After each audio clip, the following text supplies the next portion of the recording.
শান্ত স্নিগ্ধ মার্কিন শহর কানসাস, যেখানে সচরাচর চেনা নিয়মের বাইরে তেমন কিছুই ঘটে না, কিন্তু সেই শহরটাই হঠাৎ আবির্ভূত হলো নীল সাদা সমুদ্রে। আলজেরিয়ার বিপক্ষে মাঠে নামার ঠিক দুদিন আগেই কানসাসের রাস্তা দখল করে নিল আর্জেন্টিনার পাগলাটে সমর্থকরা। টানা দ্বিতীয়বারের মতো বিশ্বজয়ের স্বপ্ন বুকে নিয়ে হাজির হাজারো ভক্ত।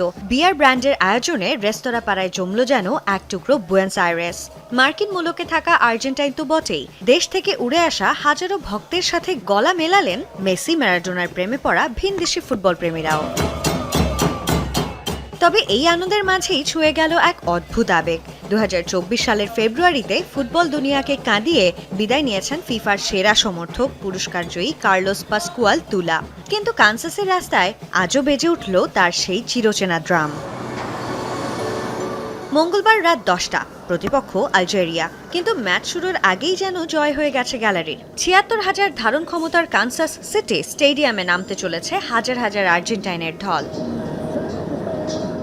এদিকে এই ম্যাচকে সামনে রেখে শেষবারের মতো নিজেদের ঝালিয়ে নিয়েছে আর্জেন্টিনা। ইনডোরের অনুশীলনে স্ট্রেচিং ও প্র্যাকটিস সেরেছেন মেসি মার্টিনেজরা। কিন্তু এ সময় ইনজুরিতে পড়েছেন নিকোলাস টেগলিয়াফিকো। ধারণা করা হচ্ছে বিশ্বকাপের প্রথম ম্যাচটাই মিস করতে যাচ্ছেন তিনি। তার বদলি হিসেবে দলে ডাকা হয়েছে ফাকিন্দো মেন্ডিসকে। মাঠের লড়াইয়ে মেসিরা কি করবেন তা সময়ই বলবে, কিন্তু মাঠের বাইরে বিশ্বসেরা এই সমর্থকরা কিন্তু কানসাসকে কাঁপিয়ে দিয়ে জানিয়ে দিল সোনালী ট্রফি ধরে রাখতেই এসেছে চ্যাম্পিয়নরা। সঞ্জনা আইভি, যমুনা স্পোর্টস।